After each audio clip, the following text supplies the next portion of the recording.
I still haven't watched the last two episodes of The Last of Us. Show finished up, season 2 finished up like 2 months ago. I really didn't like season 2 near the last few episodes, and we were kind of going back and forth about it for a little bit around like the start of the season. Yeah. And I was kind of pushing back on some of the stuff you were saying, and the stuff that you were worried about came to fruition regarding like the characters and the plot lines and stuff, and I wasn't vibing with it. So I still haven't seen the end of season 2. But all that said, Neil Druckman, who is obviously the original creator of The Last of Us and Last of Us 2 and the lead writers, he is stepping away from the HBO show. Now, I think the conclusion that a lot of people are going to draw from this is that Neil wasn't happy with how season 2 was received, so now he's going back to video games, which I think is kind of a short-sighted and limited way of looking at it. This man, he's the head creative at a development studio, and they're making a big game, and I think he wants to be a part of that, like, obviously. So I think I really don't think there's much more to it than that, really. I think it ends up working out in his favor because of the poor reception to season 2, and kind of the quality dip that we saw. But I don't think they're correlated in the way that that's why he's leaving. But regardless, he's remaining as a co-creator and executive producer on the show, but will no longer be involved in writing or directing the series, choosing to focus full-time on Naughty Dog and their new game, Intergalactic: The Heretic Prophet, which they showed off like less than a year ago. Craig Mazin is going to take over as the sole showrunner, steering the show's narrative, specifically in season 3, which is going to be, well, do we want to, we don't need to say that for people who haven't seen it. Yeah. But it basically means, well, I mean, here's the thing, right? Like, it seems like there were a lot of factors that went into the decrease in quality in the second season, right? Whether it was taking suggestions from the actors and putting that into the show, or choices with the narrative structure and the characterization. Like, you're hitting me with flashbacks of this season, bro. I'm just getting hit with like just waves. Oh yeah, there are a lot of things that were just, the thing is, like, I don't think there was any, aside from like some certain lines that people like to point out, there was no singular thing that you could point to that was like, oh, this made this a terrible season. It was just a lot of really weird, like, strange choices that piled up into a really unsatisfying show. And I haven't even seen the last 2 episodes, but I can tell you that it was unsatisfying. Like, I was not enjoying watching it by the end of it. I think it also doesn't help that they split up a single game into 2 seasons. And I was an idiot who was under the impression that they had filmed season 2 and 3 back to back. But now I'm hearing that they haven't even started it. Like, which is ridiculous considering how are you going to come off of like the first half of the story and then make people wait years for the second half of that same story? If you're not familiar with the structure of The Last of Us 2, the 2 halves kind of rely on each other to provide like context and to like, they lend themselves to each other. So having them so separated from one another is just a ridiculous choice. And now Craig Mazin is taking the reins, and he's going to be the one to like kind of pilot this weird narrative choice and this weird structural choice. Like, there's not much reason to have faith that season 3 is going to be any stronger. Well, aside from the strictly like the narrative stuff, if you like that part of The Last of Us 2 and you like, you know, how it contrasts to the first half of that game, there's reason to believe that that's going to be solid. But in regards to how The Last of Us 2 compares to season 2 of The Last of Us show so far, and like how the 2 stack up against one another, there's reason to believe that like it's not going to get much better with the direction that they're going with it, you know, especially now with Neil Druckman stepping down. So I think it's just a disappointing situation. I honestly, like what you just said sparked, I see another timeline, because the only timeline I could see 3 minutes ago was it's getting canceled after season 3. No, I don't think it's getting canceled. I mean, I think you look at something like Game of Thrones and the quality dip in that show. Like, I think HBO is fine. HBO has been very good about funding stuff, especially their big stuff, regardless of how it's perceived. Nah, You know, but like that's the HBO is thing. happy to throw money at a bunch of like fucking The Rehearsal. Like that show was weird, and yes, it's received well, but like they put money into stuff that they know is going to get big views, But that's even though the boom. views dipped. I know There it the views is. dipped. Yeah, Like yeah. that's the But thing. I don't think it's going to get to a level where they're going to cancel it. Like If season three it's not a dips, Westworld. Like if why not? Why isn't it? Because if season three dips like significantly the same way that two dipped from one, it will get canceled. It will get canceled.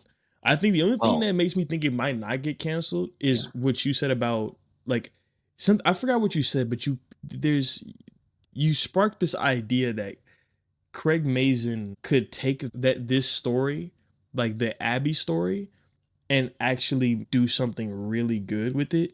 Like he could maybe without Neil Druckman there with him, he just has this kind of freedom to just do what he wants to do with the Abby character because it seems like he likes Abby a lot anyway. Maybe like could really because I really like Chernobyl. You know what I mean? Yeah, Like no, I like he knows what he like. eh, Chernobyl is. I mean, Craig Mazin. Okay, we should start by saying Craig Mazin has had a weird career. He made like shitty comedy movies for like years and years until he directed Chernobyl, which was like a breakout success for him. And now he's doing The Last of Us. He's had a weird career. It's hard to judge the quality of his writing because there's such a stark contrast between the stuff that he's worked on, right? I'm gonna always go back to what he said about yeah, I'm spoilers. We got to get into it. Just a little All bit. right, I'm sorry. spoilers. Blanket spoilers for The Spoilers. Last of Us. Um, what he said about Ellie killing the dog. He's like, Ellie. Oh, I guess you haven't seen this, I guess but I don't even yeah, like remember Ellie.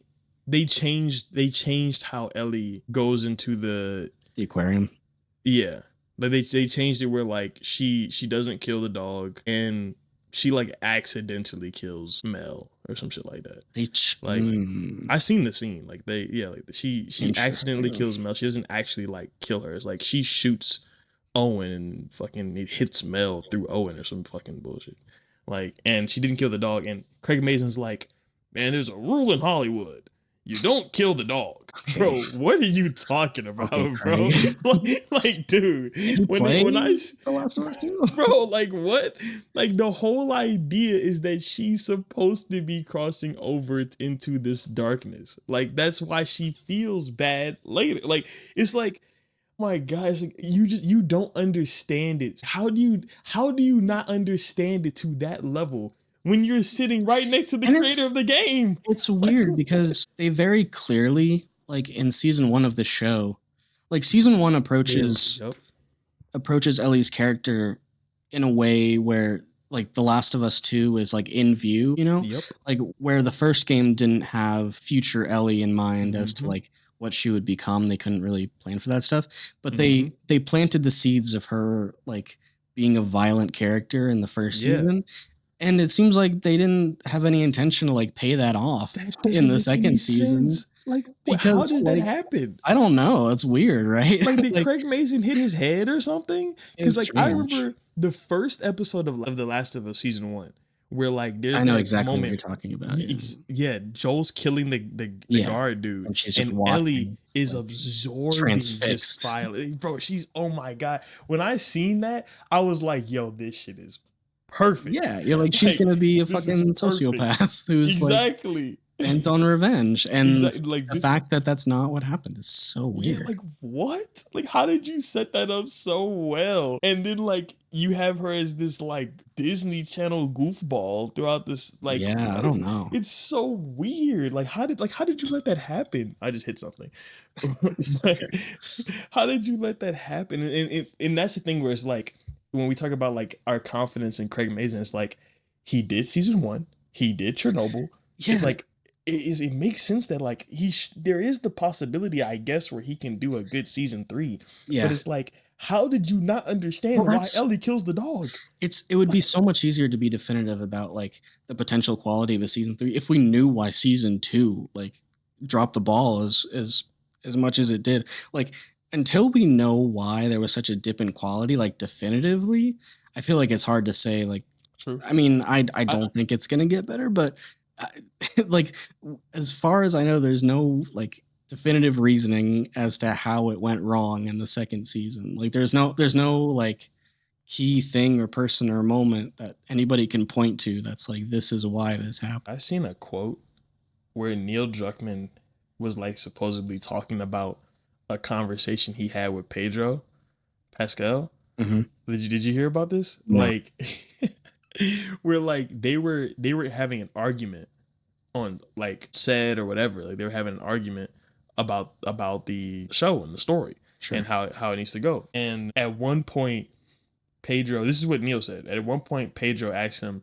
"Do you like art?" Well, I might have heard about this. And it's like that kind of goes back to my theory, just based on what Neil said in that interview with Colin Moriarty. Like, I feel like there were so many, what do you call it, chefs, cooks in the kitchen, whatever. Like, I think there were so many people like just working on this thing on a level that they should not have been working on it on. I understand where like, because I understand when you're working with your cast and your cast, like we talked about this before. I'll just go back. I'm going back into what we talked about before. Like if Troy Baker says Joel would not do something, you should listen to him. Like he was a part of Joel's creation, and he is like if he says something like that, you really should listen to him. If Pedro Pascal says that Joel wouldn't do something, yeah, no, it's kind of like, hey, bro, I hear you, but I'm gonna need you to stand down. Like I'm gonna need you to stand down, bro. This is like, bigger than you, Pedro. I'm sorry, Pedro, but I understand that Pedro probably has the perspective of, you know, this is a different thing. Like, yeah, it's based on the game or whatever, but we're making, you know, our own art piece. So like we shouldn't just try to like, you know, we should try new things. We should experiment. We should play around with it. I think Pedro is creative in that way. Some stuff coming out about Fantastic Four that also kind of adds to that. But I understand where Pedro's coming from. But it's like, man, bro. And I think that Neil, at the end of the day, just based on his attitude in that one interview, I think he just said, hey, man, there's some stuff that I didn't like, but I let it go because we're all working on it together. And it's like, and then I see this, that he stepped away. And I think you're right. I don't think like, you know, it's completely because of Craig Mazin. Yeah, I don't think that he left because of like the relationship was just that bad. I think he is the creative head of Naughty Dog, and he's the creative director and the head. It's like two different titles he has that goes across like multiple projects that they're working on. Yeah. Like supposedly they're working on like 3 different projects. So like, which is exciting. Yeah, he's super busy. Like it's definitely a large, I think that's like the majority of it. Well, it was like weird news to me that he was even going to be involved in the show, because that just regularly doesn't happen, you know, when you have that level of involvement between the original creator and the adaptation. So that already was kind of strange. So it's not surprising that he's like, hey, by the way, I have other stuff to do, you know? Yeah, I love Neil Druckmann. But I love Neil. I mean, like this, I think it would be more understandable, like the quality of season 2 if this type of thing happened in season 1, right?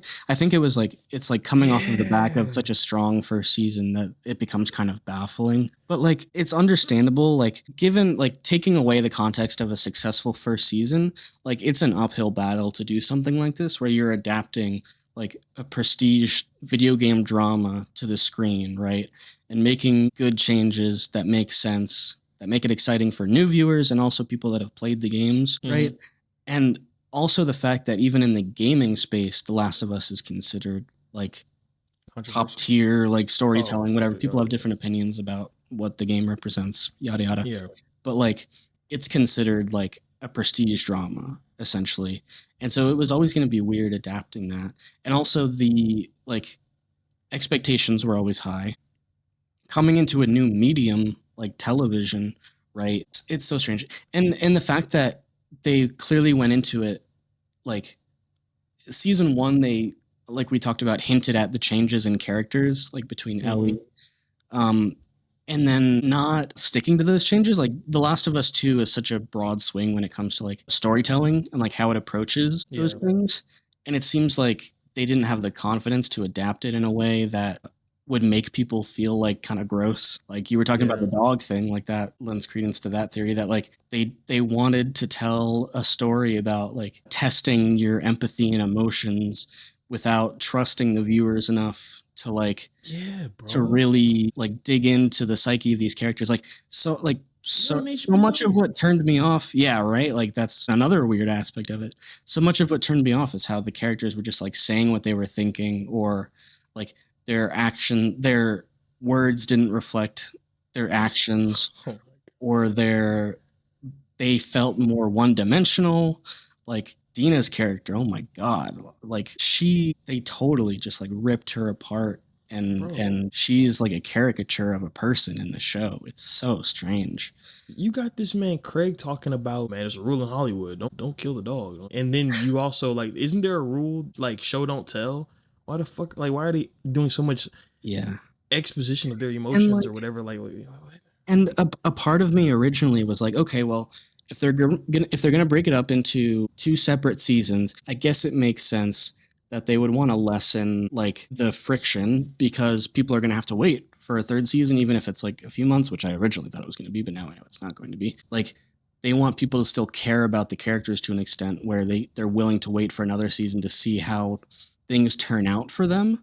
But they did such a poor job and like sanded out all the rough edges of these characters that you end up not even caring about them, because they're less people and more just like they're going through the motions. It feels like there's no like the character flaws that made them compelling characters in the games are not present in the show, it seems like. yeah, And if they are, like, it's reflected through the broad beats that they're going through in the story that like have to happen, rather than like the subtle choices that are made in the game. Like Ashley Johnson's performance oh through my the first half of The Last of Us 2 is like so dude, subtle and so like it's subdued, but you feel like the beautiful. fire inside of her through what she's doing and her intensity in like the actions that she's taking, contrasted with Bella's performance, which I think is more of a writing like Yeah, you know what decision I'm than it saying? is like Yeah, her performance, where she just comes off as like this loud goofball. It's such an interesting choice to make. so weird, And there's so much bro. more nuance in the game than there is in like so much of the performance and the actions in the game are like up to the players, why can I not think of the word, interpretation. But in the show, like they did not have the confidence to have the subtlety that the game has, and everything is laid out plainly, like in a very unengaging way. It's like, what made you think that that was so necessary? Like that's the thing that like really kills me too. Like they just, it's like you're on HBO, you have a mature audience. Yeah, They're not right. stupid. Yeah, Like they would understand it more than the gamers would understand it if you just gave them the, you know, the opportunity. yeah.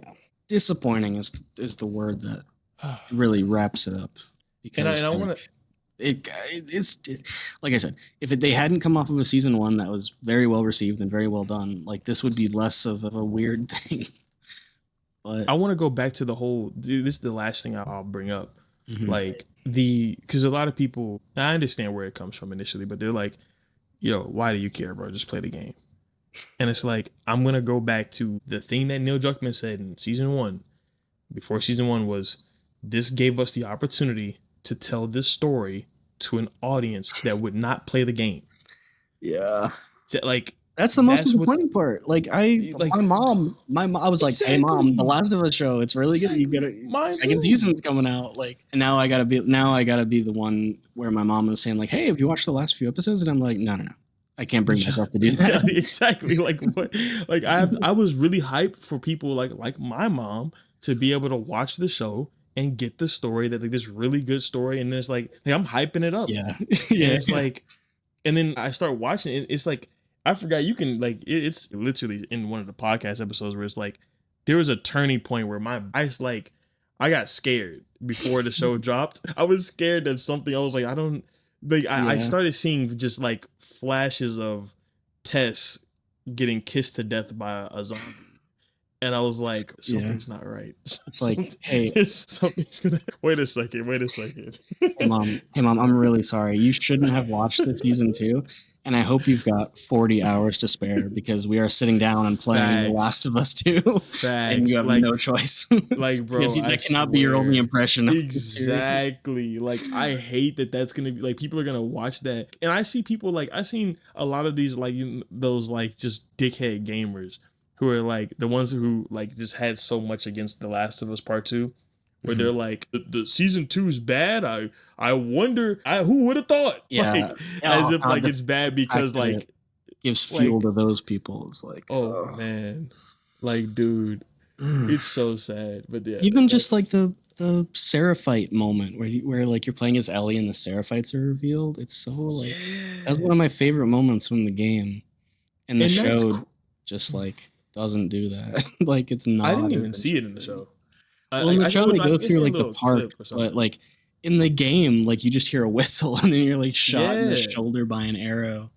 and I And in the think game that's there's like even no or in the show there's like no tension. I think that's cooler too because Ellie is like this badass in the game. Yeah, So it's like yeah, when she yeah. runs into a group of people that are like just on timing, they're like very coordinated, like they're also in the shadows and things like that. Like it Mhm. was just a cool moment. It's like Batman running into like the Court of Owls or some shit like that. It's Yeah, like yeah. you know what I mean. Like it's a moment. It's really cool. It's like, Yeah. but it's like this is like you have this version, this Ellie variant that has no that doesn't know how to fight very well. That's Mhm. just now learning how to shoot from Tommy, and Yeah. I It's don't know this less to care about. jokey like oh my god like Um, oh so hey, but like Neil Druckmann now he gets to work on another story that we get to look forward to. I'm looking which is forward to the hype. Heretic Prophet. I think Yeah. the all the people that are like, "Oh, it looks like super like weird and campy." Like they take I big like it. swings with their stuff. Like they do not shy away.